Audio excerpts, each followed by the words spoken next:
Welcome to educare. ఈ రోజు మనం డిస్కస్ చేసేటువంటి టాపిక్ ఏది అంటే సెల్ఫ్ కాన్ఫిడెన్స్. సెల్ఫ్ కాన్ఫిడెన్స్ అంటే ఏంటి అసలు, ఇది ఉండడం వల్ల మనకేంటి ప్రయోజనం అనేది ఇక్కడ టాపిక్. సో ఇది డిగ్రీ ఫస్ట్ ఇయర్ స్టూడెంట్స్ కి ఉంది అనమాట. ఇది మీకు లాంగ్ క్వశ్చన్స్ కి వస్తుంది. ఇది మీకు 20 మార్క్స్ క్యారీ చేస్తుంది. ఓకే, ఈ కరోనా టైంలో ఒకవేళ క్వశ్చన్ పేపర్ లో ఈ క్వశ్చన్ ఉందంటే మీకు గ్యారంటీగా 20 మార్క్స్ దీనికి ఉంటాయి. ఇక నార్మల్ టైంలో అయితే మీకు ఎంత కేటాయిస్తే అన్ని ఉంటాయి. ఓకే, ఇక్కడ సెల్ఫ్ కాన్ఫిడెన్స్ గురించి రాయడం అనేది చాలా చాలా ఈజీ. ఇక్కడ నేను చాలా ఈజీగా చెప్తాను. ఇక్కడ నేను చెప్పేటువంటి విషయాలే మీరు ఎగ్జామినేషన్ కొద్దిగా ఎక్స్టెండ్ చేసి రాయండి. మీరు మాక్సిమం మార్క్స్ ఇక్కడ కవర్ చేస్తారు. ఓకేనా? అయితే సెల్ఫ్ కాన్ఫిడెన్స్ అంటే ఏంటి, అది ఎలా ఉంటుంది ఏంటి అనేది చూద్దాం. ఫస్ట్ మీరు ఎగ్జామినేషన్ లో రాసేటప్పుడు కూడా సెల్ఫ్ కాన్ఫిడెన్స్ అని చెప్పేసి హెడ్డింగ్ పెట్టి మీరు ఈ విధంగా రాసేస్తూ వెళ్ళాలి. ఇంగ్లీష్ లోనే రండి, నేను తెలుగులో చెప్తూ ఉంటాను. ఓకే, అయినా మీకు ఇంగ్లీష్ టెక్స్ట్ కూడా ఇక్కడ చూపిస్తాను. ఓకే, దాన్ని ఫాలో అవ్వండి. ఒక నోట్బుక్ లో రాసుకోండి. రాసుకుని దాన్ని కొద్ది ప్రాక్టీస్ చేసి ఎగ్జామినేషన్ కి వెళ్ళండి, ఈజీగా మీరు రాసేస్తారు. ఓకే, సెల్ఫ్ కాన్ఫిడెన్స్ అంటే ఇక్కడ సెల్ఫ్ కాన్ఫిడెన్స్ అనేది ఏంటంటే మనలో మనకున్నటువంటి నమ్మకం. ఇప్పుడు కొంతమంది ఏంటంటే ఎవరో చెప్తే గానీ కొన్ని పనులు చేయలేరు. ఇంకో కొంతమంది ఏంటంటే చాలా మంది చెప్పిన తర్వాత ఆయనకు ధైర్యం వస్తుంది. ఓకే, ఇది కాకుండా మనలోనే మన స్వతహాగా మన మీద మనకు నమ్మకం రావడమే ఇక్కడ సెల్ఫ్ కాన్ఫిడెన్స్ అని చెప్పేసి. ఎందుకంటే ఇక్కడ ఏదైనా ఒక పని చేయాలి అంటే మనకు ముందుగా మనలో మనకు కాన్ఫిడెన్స్ ఉంటేనే ఆ పని చేయగలం. నేను చేయగలను, ఇది స్టార్ట్ చేసిన తర్వాత ఎటువంటి ఛాలెంజెస్ వచ్చినా సరే దాన్ని ఫేస్ చేసి నేను ఈ వర్క్ ని కంప్లీట్ చేయగలను అనేటువంటి ఒక దృఢ నిశ్చయాన్ని మనం సెల్ఫ్ కాన్ఫిడెన్స్ అంటారు. ఆ దృఢ నిశ్చయాన్ని ఏంటంటే ఒక బర్నింగ్ డిజైర్ అనొచ్చు, ఏ స్ట్రాంగ్ డిజైర్ అని చెప్పి కూడా అనొచ్చు. సో ఇక్కడ చూస్తే మనకు ఇందులో ఇంకేముంటుందంటే self confidence is a belief or feeling of trust in yourself and your ability కదా. చూడండి, మీలో ఉన్నటువంటి మీ యొక్క సామర్థ్యం పైన మీకు ఉన్నటువంటి నమ్మకాన్ని మనం సెల్ఫ్ కాన్ఫిడెన్స్ అని అంటారు. ఇక్కడ ఇంకొకటి ట్రస్ట్ అనేటువంటి పదం ఇక్కడ యూజ్ చేయాలి తప్పకుండా. Trust in yourself and your abilities కూడా. మీలో ఉన్నటువంటి సామర్థ్యాల పైన మీ పైన మీకు నమ్మకం ఉండాలి. అదే మనకు సెల్ఫ్ కాన్ఫిడెన్స్ అవుతుందని చెప్పేసి. చాలా మంది ఏంటంటే ఈ పని నేను చేయలేనేమో అని చెప్పేసి స్టార్టింగ్ లోనే కిందికి వెళ్ళిపోతారు. సో దాన్ని స్టార్ట్ చేయరు కూడా. స్టార్ట్ చేస్తే ఇంకా ఎలా ఉంటుందో అని చెప్పేసి. సో అలా ఎప్పుడు కూడా అనుకోరాదు. నేను గ్యారంటీగా ఈ పని కంప్లీట్ చేస్తాను అనేటువంటి ఒక బిలీఫ్, ఒక నమ్మకం ఉండాలి, ఒక ఫీలింగ్ ఉండాలి. అలాగే ఆ బిలీఫ్ మీద, ఆ ఫీలింగ్ మీద నీకు ఒక నమ్మకం, ట్రస్ట్ అనేది కూడా ఉండాలన్నమాట. ఓకేనా? నీవు చేసేటువంటి సామర్థ్యం నీకు ఉంది అని చెప్పేసి నీకు నమ్మకం ఉండాలి. దాన్ని మనం సెల్ఫ్ కాన్ఫిడెన్స్ అంటారు. చూడండి, ఈజీ పదాలు మీకు వచ్చేసాయి. ఇక్కడ చూపించే స్క్రీన్ మీద చూపించే పదాలు క్యాచ్ చేసేయండి అంతే. ఓకేనా? ఇవే మీరు అక్కడక్కడ యూజ్ చేస్తూ ఎస్సేని రాయండి. తర్వాత ఏంటంటే it could also be defined as an assurance. ఇంకా ఎలా ఉంటుందంటే ఇది ఒక అష్యూరెన్స్ అన్నమాట. మనకు ఒక guarantee it what you are capable of doing. ఇంకొకటి, నువ్వేం చేయదలుచుకున్నావో దాని మీద నీకు ఒక నమ్మకం ఉండాలి. ఒక అష్యూరెన్స్, ఒక గ్యారంటీగా నేను కంప్లీట్ చేస్తాను అనేటువంటి నమ్మకం నీకు ఉండాలి. With self confidence come freedom from doubt are worry. కొన్నిసార్లు సెల్ఫ్ కాన్ఫిడెన్స్ ఎలా వస్తుందంటే మనకున్నటువంటి స్వేచ్ఛ వల్ల, మనకున్నటువంటి ఒక సందేహం వల్ల, మనకున్నటువంటి ఏదో ఒక ప్రాబ్లం వల్ల మనకు మనమే నేను చేయగలను అని చెప్పేసేటువంటి ఒక సామర్థ్యం మనలో ఎబిలిటీ జనరేట్ అవుతుంది. ఆ జనరేట్ అయినటువంటి ఎబిలిటీని మనం సెల్ఫ్ కాన్ఫిడెన్స్ అంటారు. As you are aware of your qualities and skills, you can approach the challenging tasks without a fear అన్నమాట. చూడండి, నేను ఈ పని మాత్రమే చేయగలను, నేను ఇది మాత్రమే చేయగలను అనేటువంటి ఎప్పుడు లిమిటేషన్స్ ఉండకూడదు. ఇది కేవలం ఎగ్జామ్ పర్పస్ లోనే కాదు, లైఫ్ లో కూడా మీరు ఏ పనైనా చేయగలగాలి, బతకగలగాలి, డబ్బు సంపాదించగలగాలి అనేటువంటి కాన్ఫిడెన్స్ నీలో ఉండాలి. ఎప్పుడు కూడా ఏదో ఒక పని పట్టుకొని ఉండడం కంటే వేరు వేరు సిచ్యువేషన్స్ లో వేరు వేరు పనులు ఖాళీ టైంలో నేర్చుకుని ఉండడం ఉత్తమం, నా ప్రకారంగా, నా అడ్వైస్. ఎందుకంటే రానున్న సిచ్యువేషన్స్ లో ఒకే పనిని పట్టుకొని వేలాడుతూ ఉంటే మనకు ఎంప్లాయ్మెంట్ దొరికేటువంటి అవకాశాలు తక్కువ. కాబట్టి మనం ఎప్పుడైతే ఖాళీ టైం దొరుకుతుందో మన స్కిల్స్ ని మనం ఇంప్రూవ్ చేసుకోవాలి. మనకు ఉన్నటువంటి సామర్థ్యాన్ని ఇంకా కొద్దిగా మెరుగుపరచుకోవాలి కదా. అండ్ అలా మెరుగుపరుచుకున్నటువంటి దాన్ని అది ఏమిస్తుందంటే మనకు ఒక అష్యూరెన్స్ ఇస్తుంది. అండ్ క్యాపబుల్ ఆఫ్ డూయింగ్, చేసేటువంటి సామర్థ్యం మనకి ఇస్తుంది కదా. నేను కూలి మాత్రమే చేసుకుంటాను, నేను చదువుకునే టీచింగ్ మాత్రమే చేస్తాను అంటే ఇప్పుడు చూడండి, ప్రస్తుత కరోనా పరిస్థితుల్లో టీచర్స్ ఎన్ని కష్టాలు పడుతున్నారు. చాలా మంది ఆ కుటుంబ పోషణ చేయలేక వాళ్ళు సూసైడ్ చేసుకుంటున్నారు. ఎందుకంటే ఒకే దానిపై ఆధారపడడం వల్ల ఇలాంటివి జరుగుతూ ఉంటాయి. వేరే పనులు చేయలేరు, వేరే పని చేయలేకపోవడం వల్లనే ఈ విధంగా జరుగుతా ఉంది. కాబట్టి కేవలం ఇది మాత్రమే కాదు, కనీసం మనం చదువుకున్న కూలి పని చేసినా కూడా తప్పులేదు. మనం ఏ పని చేసినా కూడా గౌరవంగా చేయాలి. ఆ వృత్తి మీద మనకు ఒక మంచి నమ్మకంతో చేస్తే మనకి ఏది తక్కువేం కాదు.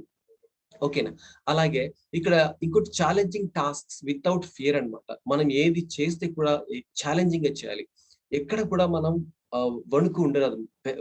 బెదురు అనేది మనకు అస్సలు ఉండకూడదు. భయపడకుండగా ఏ ఛాలెంజ్ వచ్చినా సరే దాన్ని మనం కంప్లీట్ చేయాలి. అది self confidence. As such, a self-confidence is viewed as a positive trait that many employees are keen on finding in prospective employees. ఇప్పుడు ఉన్నటువంటి జనరేషన్ లో ఏంటంటే చాలా సంస్థలు ఏదైతే రిక్రూట్ చేసుకుంటున్నాయో ఆ రిక్రూట్ చేసుకున్నటువంటి సంస్థలు ఆ ఎంప్లాయ్ లో పాజిటివ్ ఎబిలిటీస్ ఉన్నాయా లేదా, ఆయన ఈ పని చేయగలడా లేదా, పాజిటివ్ గా ఆలోచిస్తున్నాడా లేదా అనేటువంటిది చూస్తాయి.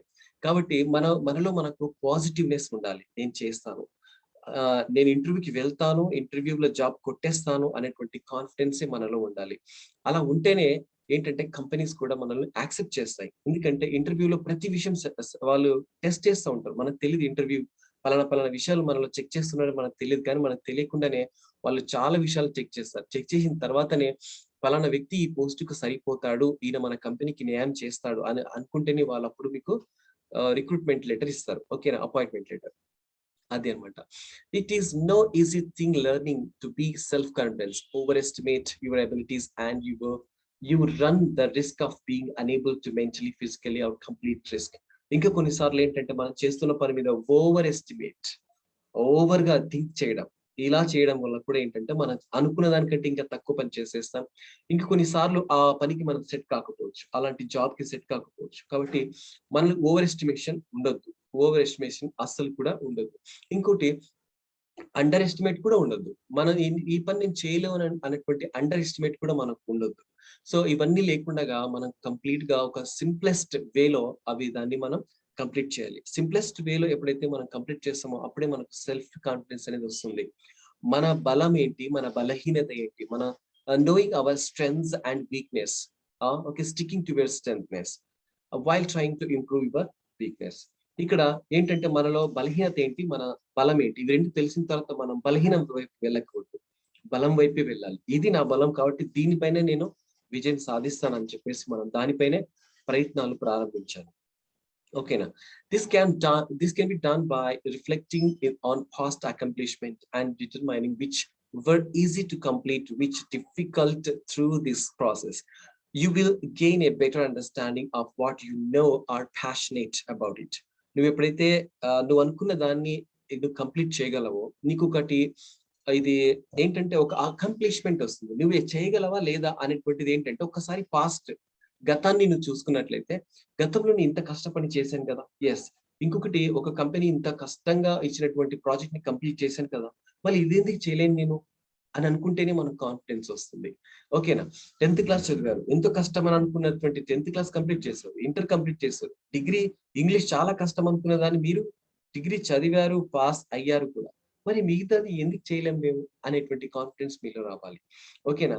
ఎవరో మీరు క్లాస్లకు వెళ్ళి చదువుకొని మెటీరియల్ పట్టుకొని గంటలు కూర్చొని చదవడం చాలా కష్టం అవుతుంది. అలాంటిది ఇంత ఈజీగా మీకు అందించేటప్పుడు మీరు దీన్ని ఇంగ్లీష్ ని చదివి అర్థం చేసుకుని మీరు ఎందుకు పాస్ కాలేరు కదా? పాస్ అవ్వగలరు, మీకు ఒక కాన్ఫిడెన్స్ వస్తుంది కదా. ఓకేనా? అది అనమాట. So and determining which were easy complete and which difficult, ఏదైతే సింపుల్ గా ఉన్నాయో ఏదైతే డిఫికల్టీగా ఉన్నాయో వాటిని మనం క్లాసిఫై చేసుకొని వాటిని మనం ఈజీగా కంప్లీట్ చేయొచ్చు. ఒక ప్రాసెస్, ఒక సిస్టమాటిక్ గా దాన్ని కంప్లీట్ చేయాలి. You will gain a better understanding of what you know you are passionate about. So అప్పుడే నువ్వు ఏం చేయగలవు అనేటువంటి విషయం నీకు తెలుస్తుంది. The greater skill you set, greater your confidence that is that constantly improving your skills. ఇంకొకటి పలానా పని చేస్తానని కంప్లీట్ అయిపోయింది నా బాధ్యత అని మాత్రం ఎప్పుడు అనుకోకూడదు. ఎందుకంటే ఎప్పుడు కూడా మన స్కిల్స్ ని మనం ఇంప్రూవ్ చేసుకుంటే ఉండాలి. ఒక వ్యక్తి ఎవరైతే ప్రతి విషయం తెలుసుకుంటూ ఉంటాడో ఆయన నిత్య విద్యార్థి. ఓకేనా? ఎందుకంటే ఈ రోజు ఉన్నటువంటి సిచ్యువేషన్స్ రేపు ఉండవు కాబట్టి రేపటి సిచ్యువేషన్ కి తగ్గట్టుగా మనం తట్టుకోవాలి అంటే ఎప్పుడు నేర్చుకుంటే ఉండాలి, కొత్త మార్పు చెందుతూనే ఉండాలి, కొత్త విషయాలను పరిచయం చేసుకుంటే ఉండాలి, కొత్త వాటికి తగ్గట్టుగా మనం కూడా అడాప్షన్ చేసుకోవాలి మన లైఫ్ సిచ్యువేషన్స్ ని. అది అన్నమాట ఇక్కడ. ఇంకోటి ఏంటంటే ఇక్కడ మనం అక్వైరింగ్ అనేది చాలా చాలా ఇంపార్టెంట్. ఏంటంటే the greater your skill sets, the greater your self confidence. నువ్వు గ్రేట్ గా ఎప్పుడైతే నీ స్కిల్స్ ఎక్కువగా ఉంటాయో నీ కాన్ఫిడెన్స్ కూడా ఎక్కువగా పెరుగుతుంది. ఈ పని కాలేదనుకో పోతే పోని వేరే పని చేసుకుని బతికేస్తాం. ఓకే, పలానా జాబ్ పోయిందనుకో, ఓకే పోతే పోని వేరే కంపెనీలో జాయిన్ అయిపోతాను, నాకేంటి స్కిల్స్ లేవా, ఓకే నాకు నాలెడ్జ్ లేదా అని చెప్పేసి మీరు గ్రేట్ గా ఫీల్ అవ్వాలి. ఓకేనా? సో ఇప్పుడు ఎన్నో విషయాలు ఉన్నాయి. మనం డబ్బు సంపాదించాలంటే ఎన్నో మార్గాలు ఉన్నాయి. వాటిలో మన స్కిల్ ఏంటి అనేటువంటిది చూసుకోవాలి. ఓకే, ఇప్పుడు చూడండి ఎడ్యుకేరే చూసుకుందాం. ఎడ్యుకేర్ లో స్టార్టింగ్ లో ఉన్నటువంటి వీడియోస్ కి ఇప్పటికి ఎంత ఎంత పరిణితి చెందింది ఎడ్యుకేర్. ఇదంతా మీ వల్లే. మీకు ఎంత బాగా సబ్జెక్ట్ ఇవ్వాలా, ఎంత బాగా ఇవ్వాలి, ఎంత బాగా ఇస్తే స్టూడెంట్స్ చాలా ఈజీగా ఎలా నేర్చుకోగలుగుతున్నారు అని చెప్పేసి వాటి మీద నేను ఆలోచన చేసి చేసి నేను ప్రతి మంత్ కి కొంత ఏదో కొంత ఇంప్రూవ్మెంట్ నేను ఇస్తానే ఉన్నాను. ఓకే, ఇది మీరు గమనించి ఉంటారు కూడా. Okay okay, what is this mean is that constantly improving your skills, acquiring new one. కొత్త విషయాలు నేర్చుకోవాలి, చెప్పినవి వినాలి. ఎవరైతే కొత్తగా మాట్లాడుతున్నారో, కొత్త విషయాలు మీరు చూస్తున్నారో వాటిని వెంటనే పట్టేసేయాలి. ఇప్పుడు ఉన్నటువంటి కంపెనీస్ కానీ మార్కెట్ కి కావాల్సింది ఏంటంటే కొత్త విషయాల పట్ల ఎవరికి ఆసక్తి ఉంది, కొత్త కొత్త పనులు ఎవరు చేస్తారు, ఇలాంటిదే అన్నమాట. సో కాబట్టి మనం ఎప్పుడు కూడా స్తబ్దంగా ఉండకూడదు. ఓకే, ఏదో ఒకటి నాకు పని వచ్చేసింది, ఇది జీవితాంతం దీంట్లోనే ఉంటాను, ఇక అయిపోయింది నా జీవితం ఇంతే మాత్రం అని ఎప్పుడు అనుకోకండి. కొత్త విషయాలు ట్రై చేస్తూ ఉండాలి, కొత్త విషయాలు తెలుసుకుంటూ ఉండాలి. ఇలా చేస్తూ ఉండడం వల్ల మనకేంటి లాభం అంటే మన సెల్ఫ్ కాన్ఫిడెన్స్ పెరుగుతుంది. ఓకేనా? ఈరోజు మీరు కంప్యూటర్ నేర్చుకున్నారు, మీరు ఇంకోటి టైపిస్ట్ గా ఉన్నారు, మంచిగా మీరు చదువుకున్నారు, ఇవన్నీ చేస్తూ ఉన్నారు, అయినా కూడా మీకు ఇంకా కొత్త విషయాల పట్ల ఇంకా ఇంట్రెస్ట్ వచ్చింది, టెక్నాలజీ మీద వచ్చింది, వేరే వేరే ప్రోగ్రామింగ్స్ నేర్చుకుంటున్నారు. ఇప్పుడు ఏమైంది, ఏదో ఒక జాబ్ పోయిందంటే ఇంకొక దాంట్లో ఉంటుంది కదా. ఓకే, ఒక్క దాంట్లో కాకపోయినా ఇంకొక వేరే రంగంలోనే మీకు దొరుకుతుంది. ఎందుకంటే మీరు అలాంటి స్కిల్స్ సంపాదించారు కాబట్టి. కాబట్టి అక్వైరింగ్ అంటే ఎప్పటికీ మనం నిత్యం నేర్చుకుంటూ ఉండాలి, నిత్యం కొత్త అంశాలు నేర్చుకుంటూ ఉండాలి. ఓకేనా? అది ఇక్కడ దీనివల్ల ఏంటంటే మన బలం పెరుగుతుంది, మనలో సెల్ఫ్ కాన్ఫిడెన్స్ కూడా పెరుగుతుంది. ఓకే, ఇది సెల్ఫ్ కాన్ఫిడెన్స్ గురించి ఎలా చెప్పాను ఏంటనేది మీరు కామెంట్ సెక్షన్ లో పెట్టండి. నేను కూడా తెలుసుకుంటాను ఎలా ఉంది ఏంటి, మీరు ఏ విధంగా మీకు ఇది హెల్ప్ చేసింది, మీకు బాగా ఇన్ఫర్మేటివ్ గా ఉందా లేదా అనేది కామెంట్ సెక్షన్ లో పెట్టండి. అలాగే మీ ఫ్రెండ్స్ కూడా షేర్ చేయండి. అండ్ మీకు ఇష్టమైతే సబ్స్క్రైబ్ చేయండి, లేకపోతే వద్దు. Okay, thanks for watching this video.